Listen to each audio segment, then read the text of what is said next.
igreja, uma comunidade de serviço. A leitura que acabamos de fazer em Efésios demonstra esse corpo ativo, esse corpo que chamamos igreja, que é edificado pelo serviço mútuo. Estamos chegamos, no último capítulo de Romanos, e depois de tratar alguns pormenores que era necessário, Paulo direciona a sua carta ao final. E aqui ele aborda outro aspecto prático, como nós temos visto desde o início do capítulo 12. E aqui então ele vai abordar de forma direta a questão do serviço. E quando nós pensamos no serviço cristão, nós estamos falando de algo que é como se fosse um dos pilares que evidencia a saúde de uma igreja. É um dos. Então, a importância de nós entendermos que, como parte desse corpo, que foi unido por Cristo, nós temos, então, que exercitar, movimentar esse corpo, e esse movimento nada mais é do que o nosso serviço como cristãos, para o louvor e a glória de Deus. Então, o desafio para nós, igreja de Cristo, é que nós precisamos colocar em movimento, colocar em ação o nosso serviço, para que esse corpo edificado cresça, se desenvolva. Não importa aonde você se coloque, porque todos são importantes no serviço. Cada detalhe que é observado, cada função que é exercida, por mais invisível que pareça ser, é importante.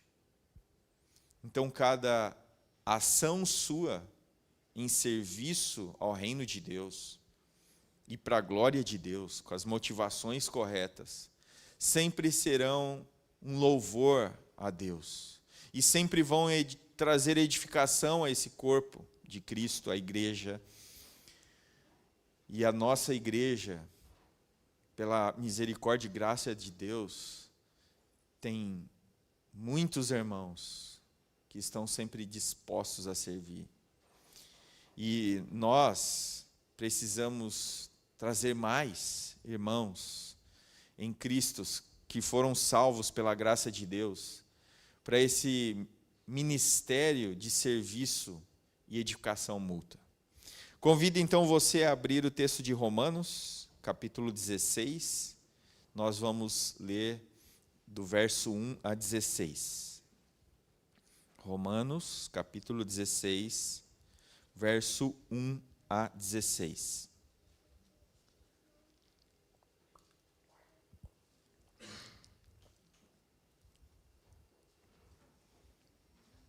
Todos acharam? Romanos, capítulo 16, verso 1 a 16, diz assim a palavra de Deus: Recomendo-vos nossa irmã Febe, serva da igreja em Secreia, para que a receba no Senhor, de modo digno dos santos, e a ajudais em qualquer coisa que necessitar, pois ela tem sido o amparo de muitos, inclusive de mim. Cumprimentai Priscila e Áquila, meus cooperadores em Cristo Jesus, os quais arriscaram a própria vida por mim.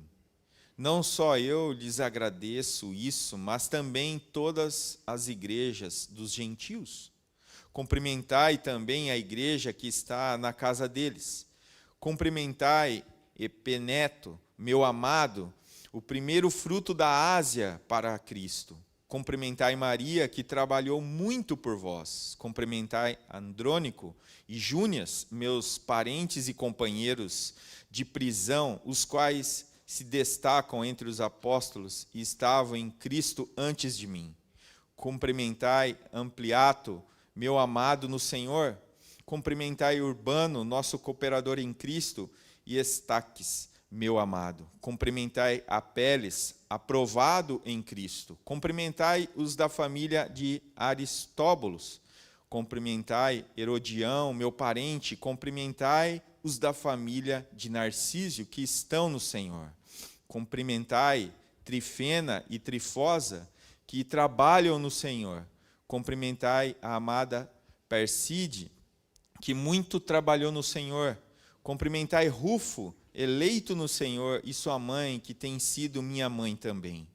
Cumprimentai as escrito Flegonte, Hermes, Pátrobas, Hermas e os irmãos que estão com eles. Cumprimentai Filólogo e Júlia, Neure e sua irmã, Olímpias e todos os santos que estão com eles. Cumprimentai-vos uns aos outros com beijo santo. Todas as igrejas de Cristo vos cumprimentam. Amém? Baixe sua cabeça, vamos orar. Bondoso Deus, nós nos alegramos por poder estar aqui e pela misericórdia e graça nos deu o privilégio de chegarmos no último capítulo dessa carta aos Romanos. Que nós possamos nos alegrar com tantos ensinamentos, com tudo que o Senhor tem nos provido, Senhor, no ensino da Tua palavra. Que nós não venhamos a ser apenas conhecedores ou intelectuais da palavra, da teologia, mas que possamos ser bons praticantes, ativos, para que o Teu reino seja edificado e que o louvor seja totalmente a Ti. Essa é a nossa oração, Senhor, em nome de Jesus. Amém. Mensagem central do texto: o crente justificado serve em sua igreja local em amor, gratidão e evidência da sua eleição. 3 aspectos aqui são importantes para qual o crente justificado deve se atentar. E eu vou então trabalhar com cada uma delas. E a primeira, disposição para servir. Olhe só o início desse capítulo. Recomendo-vos, nossa irmã Febe, serva da igreja. Então, é muitíssimo provável aqui que Febe não só servia a igreja, mas também ela foi a portadora da carta que foi levada à igreja em Roma. Cartas de recomendação era necessária para que, de fato, identificasse que aquela carta fosse, de fato, de Paulo, que ele mesmo estava enviando. Então, o que nós podemos ver aqui é que Febe entregou essa carta pessoalmente e houve, então, essa adição aqui de Paulo para que, de fato, quando aqueles irmãos recebessem a carta, pudessem identificar que era Paulo mesmo recomendando aquela mulher. Febe, uma mulher que realizava serviços à igreja.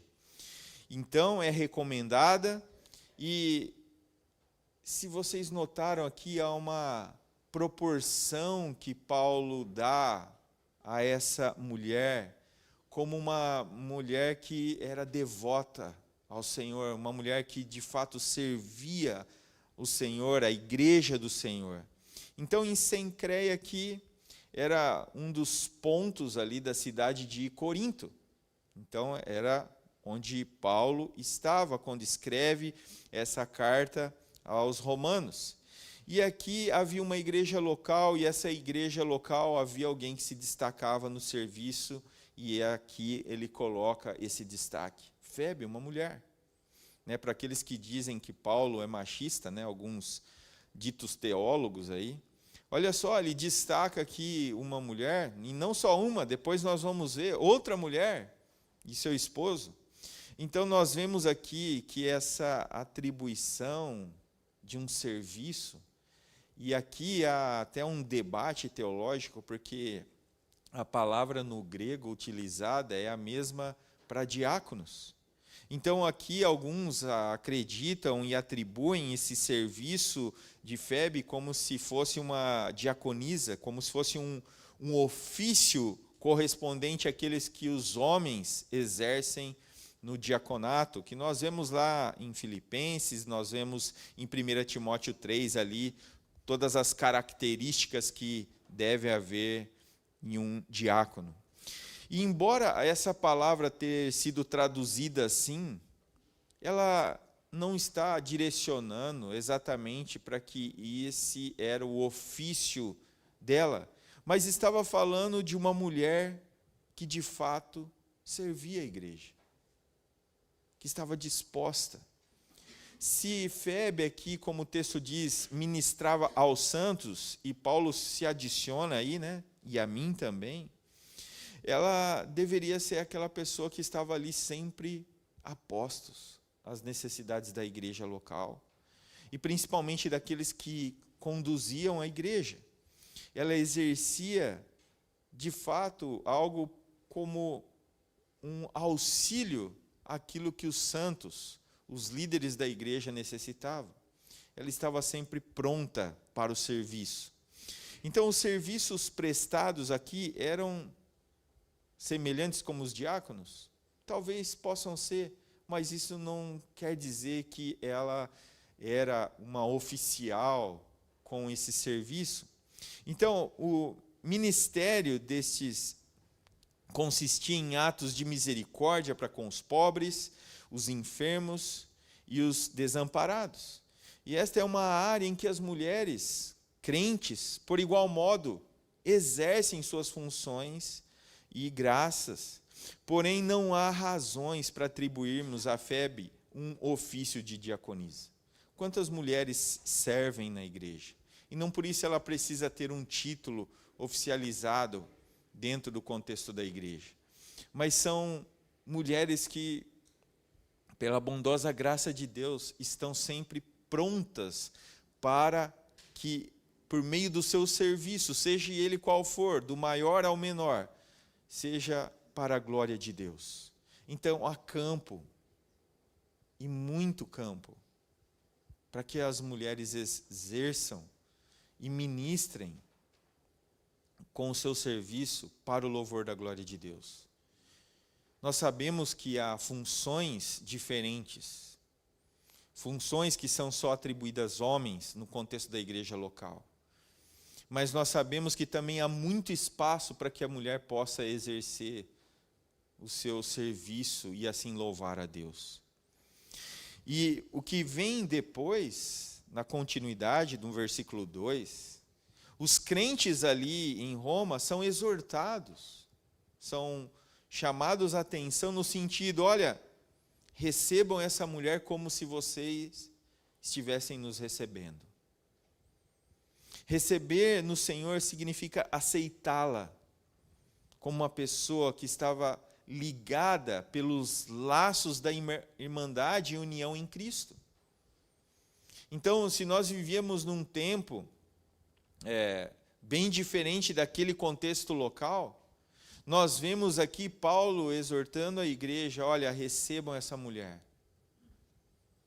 Ela tem servido os santos, ela tem trabalhado arduamente, e assim receba com todo amor, cuidado, e atenda a todas as suas necessidades, chamando a atenção da igreja do quanto ela precisa ser receptiva àqueles que estão a serviço do reino de Deus. Olha, ele usa essa expressão como convém aos santos, que pode significar como um irmão na fé deve ser acolhido. Acolha essa mulher como alguém que serve a Deus. No entanto, aqui o mais provável significa que, assim como é conveniente vocês receberem aqueles que têm autoridade, recebam também os simples. Aqueles que trabalham na simplicidade, que não aparecem tanto, mas são tão importantes no serviço e na igreja do Senhor Jesus. Então, a especial recomendação aqui de Febe é que ela era uma auxiliadora de muitos, incluindo, como eu já disse, o próprio apóstolo. E essa especificação demonstra virtude, para que não haja dúvida quanto àquela característica de serviço que, por menor que seja, são tão importantes para o reino. Porém, a virtude aqui, nessa menção, a virtude de alguém que se coloca sempre à disposição. Então, qual seria uma aplicação para nós como igreja? Existe imensa maneira nos servir a Deus, a igreja de Cristo. E todas elas são dignas, e todas elas, como Paulo nos ensina, são dignas de recomendação. E essa aplicação deve ser para nós algo que nós precisamos observar como igreja. Nós muitas vezes podemos receber alguém e nós vamos estar servindo a igreja. Nós vamos estar trabalhando em prol da edificação do corpo. Alguém que venha trazer um ensino aqui, nós podemos convidar um pastor, um irmão de outra localidade e estar disposto a recebê-lo de maneira a ele sentir o carinho, o abraço da igreja. E nós precisamos entender também, e aqui talvez uma lição importante, ou importantíssima a nós como igreja, é que todo serviço que é motivado pela adoração a Deus é importante, por menor que seja. Se nós podemos, de fato, usar essa palavra, essa expressão menor, porque ele é importante. Talvez aqueles que são mais invisíveis para nós, são tão difíceis de serem executados. E são tão importantes, seja na questão da administração da igreja local, seja na questão de coisas simples da vida, da rotina da igreja local. Então, nós não devemos olhar como maior ou menor, mas que todos são importantes. Então, irmão, se coloque à disposição para a edificação do corpo. Não importa que as pessoas não reconheçam e não vejam. Importa que você está fazendo por meio desse serviço um louvor a Deus. A segunda lição é o custo de servir. Olha os versículos 3 e 4. Saudai Priscila e Áquila, meus cooperadores em Cristo Jesus, os quais pela minha vida arriscaram a sua própria cabeça. E isto lhe agradeço, não somente eu, mas também todas as igrejas dos gentios. Priscila, que em 2 Timóteo 4,19 também é chamado de Prisca. Tá? Então, talvez a sua versão esteja assim, mas eles são um casal aqui, Priscila e Áquila, que estão sempre servindo, demonstrando essa parte prática do serviço em prol do reino de Deus. Convido vocês a abrirem aí Atos, capítulo 18, versículos 1 e 2. Atos, capítulo 18, verso 1 e 2.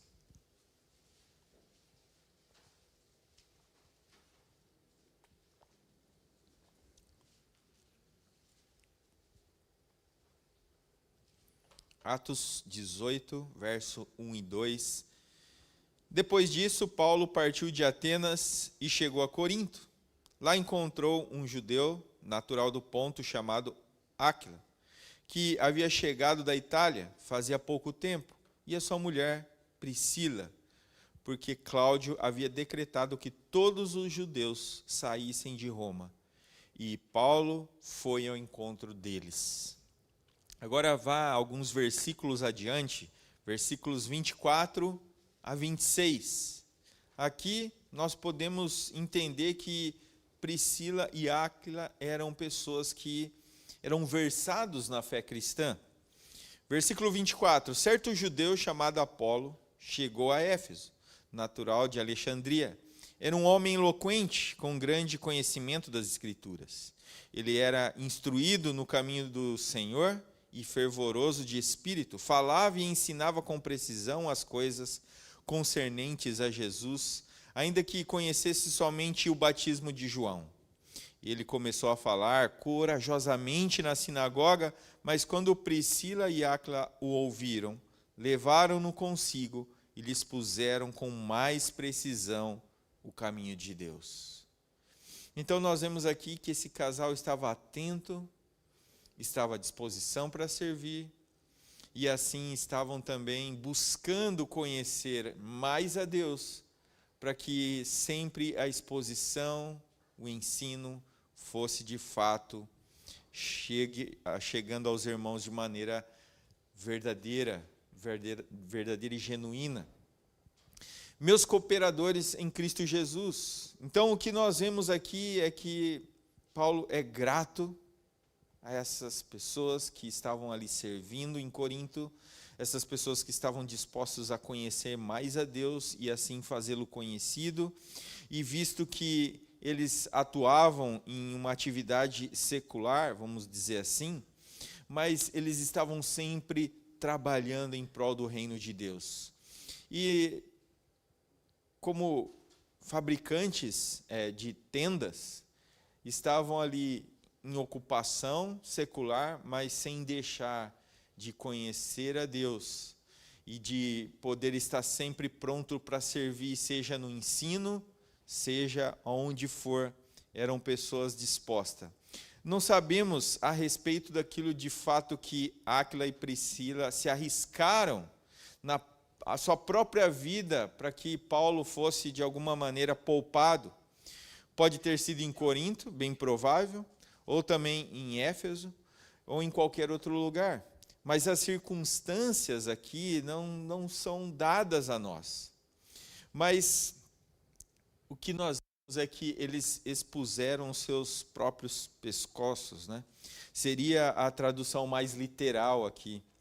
Porém, isso também pode ser uma linguagem figurada para asseverar o perigo extremo às mãos de perseguidores, que era muito comum, os quais se sujeitaram para que Paulo fosse salvo. Não importa o que eles poderiam sofrer, porque eles sabem que eles estão ligados a Cristo. Por isso eles, sem temor a homens, estavam dispostos, a poupar a vida de Paulo e talvez tantos outros, a quais nós não temos menção na Escritura, mas que levaram esse casal a fazer tal coisa. Não é porque não é rico em detalhes, e somente essa citação de Paulo, que de fato eles não fizeram. Então, entende o preço do serviço, irmãos? O preço do serviço é incomparável àquilo que Cristo fez. Por isso que eles têm essa disposição. É isso que nós temos que entender, como estar disponível em prol do serviço a Deus. Porque seja na vida ou seja na morte, nosso papel é a glória de Deus. A nossa função é o louvor a Deus. Então, é possível que, de fato, eles tenham se arriscado a um alto sacrifício, mas o que deve chamar a nossa atenção aqui é essa capacidade de entender que o serviço, por mais que possa ter um custo a nós, ele é incomparável ao custo que teve Cristo em ir à cruz para nos salvar. Então, quando você faz essa comparação, o custo é zero, irmãos. Para a edificação do corpo de Cristo, o custo para nós é zero comparado ao sacrifício feito na cruz. Nós podemos dar todos os minutos da nossa vida e ainda assim seria um custo zero. Porque nada nos separa de Cristo por causa justamente do que Ele fez. Se nós vamos ter essa eternidade para gozarmos, não é pelo que nós estamos fazendo, mas é pelo que Cristo fez. Não importa o quanto nós fazemos e devemos fazer, mas sempre olhe na perspectiva daquilo que Cristo fez, porque isso vai lhe motivar a fazer sempre em amor, em louvor a Deus, em gratidão àquilo que Ele fez, nunca como um fardo ou um peso a qual você deve colocar nas suas costas, mas é algo que você faz em amor, em alegria, porque é incomparável com o serviço, com a obra, com a graça de Cristo. Tudo que nós fizermos não será suficiente, mas tudo que Cristo fez foi suficiente para nos salvar. Tudo que nós fazemos agora deve ser para o louvor da glória dele. E ainda assim é incomparável com o que ele fez por nós. Então, queridos, a aplicação para nós aqui é: o custo pode parecer muito, até que você compare ao serviço de Cristo. Não será custo algum. Não será custo algum. O que se segue no texto é várias menções de cumprimento, de agradecimento, de colocações curtas que Paulo faz a pessoas que estão servindo a Deus, que estão servindo o povo de Deus. Ele não esquece de ser grato, de cumprimentar, de saudar aquelas pessoas. Então, dos versículos 5 até o versículo 15, você tem também uma gama de nomes para colocar no seu filho, aos que terão, né? Alguns nomes complicados, mas está aí uma lista para você que está aguardando um bebê, né? Uma sucessão de nomes aí para você. Mas vem a última lição, o serviço de amor. Versículo 16. Cumprimentai-vos uns aos outros com um beijo santo. Todas as igrejas de Cristo vos cumprimentam. O ósculo santo, né, o beijo santo, é recomendado não somente nessa carta, como também em diversas outras. E eu vou ler alguns versículos aqui com os irmãos. Primeiro que eu vou ler está lá em 1 Coríntios 16, 20. Todos os irmãos vos cumprimentam, cumprimentai-vos uns aos outros com beijo santo. 2 Coríntios, capítulo 13, versículo 12. Saudai-vos uns aos outros com ósculo santo. Todos os santos vos saudam. Também, 1 Tessalonicenses, capítulo 5, versículo 26. Cumprimentai todos os irmãos com beijo santo. Pedro também, ele usa essa maneira de cumprimento, mas ele dá outro tipo de nome, ósculo de amor. O próprio Senhor Jesus, ele fala, ou dá uma repreensão em Simão, o fariseu: não me deste ósculo. Lucas 7, 45.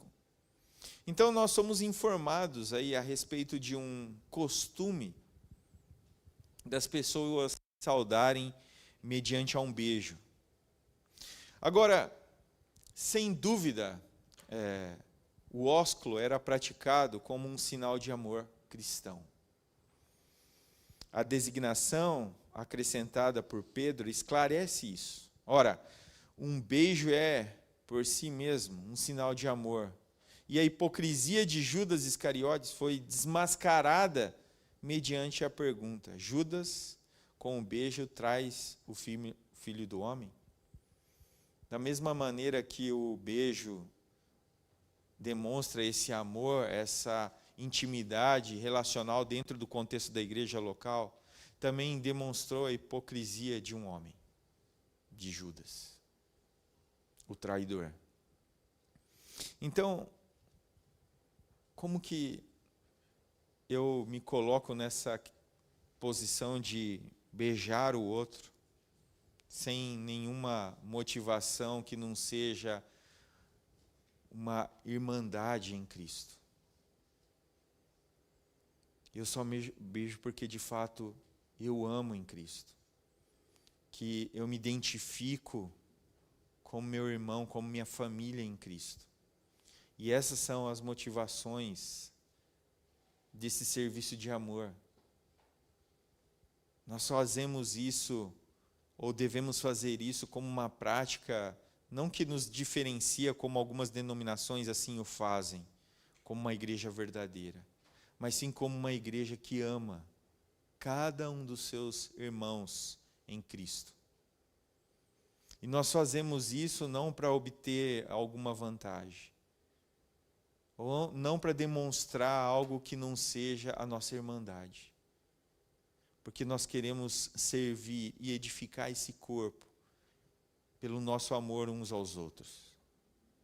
Por isso ele dedicou os 2 últimos capítulos para falar sobre divergências em questões secundárias. Isso mostra a importância que nós devemos dar a essa intimidade que nós devemos criar ou estimular no contexto da igreja local.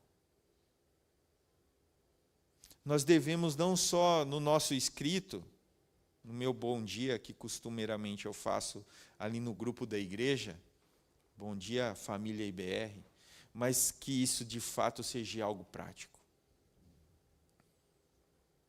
E também não vai ser pelo beijo no rosto, mas deve ser pela prática do nosso serviço em amor. E o beijo vai ser só um acréscimo dessa intimidade que temos como família, como povo de Deus. Isso nos trará uma identificação correta sobre o nosso serviço de amor à Igreja de Cristo. Nós precisamos trazer aquilo que de fato é genuíno e viver isso de modo autêntico, se nós queremos ser identificados como uma igreja saudável. Então Paulo, ele caracterizou esse ósculo como santo. Então ele faz uma distinção de qualquer tipo de beijo erótico ou sensual, mas é um ósculo santo. Então, a ausência disso no contexto da igreja ocidental era ou foi trazida como algo evitar problemas. Mas isso só é para aqueles que têm a mente maliciosa ou são aproveitadores. Não é uma identificação de salvos, de crentes. Nós temos que ser zelosos, sim, claro, mas nós também devemos mostrar, nos identificarmos como uma igreja que de fato vê cada um dos seus membros como parte da família. E assim vai a saudação final. Todas as igrejas de Cristo vos saudam. Parece que Paulo aqui ele tem algo importante nessa expressão. Ele fala todas as igrejas. Todas as igrejas. Seria mais prudente, talvez, a nossa vista, ele fazer isso lá nos últimos versículos desse capítulo. Mas para Paulo é tão importante essa questão do relacionamento, do envolvimento da igreja, que ele traz isso aqui. Praticamente ali no final da carta, mas não nos últimos versos. Ele tinha um amor profundo pelo seu serviço, porque ele sabia que o seu serviço trazia glórias não a ele, mas a Deus. E que isso trouxe um resultado palpável, visível, que era os gentios. Aquilo que o Senhor designou a ele fazer, ele fez. E aqueles irmãos gentios foram resgatados. Eles foram, como nós cantamos agora há pouco, a primeira canção, os pés e as mãos de Deus. servindo a Deus. Ele levou o Evangelho. Eu e você somos chamados a levar adiante o Evangelho. Para isso nós precisamos de fato ter essa identidade cravada em nós. Para que cada irmão, ou possível irmão que adentrar essa porta, reconhecer eu e você como uma família de fato. Uma família que ama um ao outro, que admoesta um ao outro, e que não tem mimimi, que nós de fato desejamos crescer para a edificação desse corpo, que nós queremos desenvolver uma vida prática daquilo que nós conhecemos no Evangelho. E olha, ele usa o plural. Nós não podemos imaginar aqui o quanto é importante para Paulo a questão da unidade da igreja, de todas as igrejas. Eu convido você a voltar lá na leitura de Efésios. Nós lemos lá o capítulo 4, de 1 a 16, e agora eu convido você a ler comigo o capítulo 2, 16 a 22. Efésios, capítulo 2, versículos 16 a 22.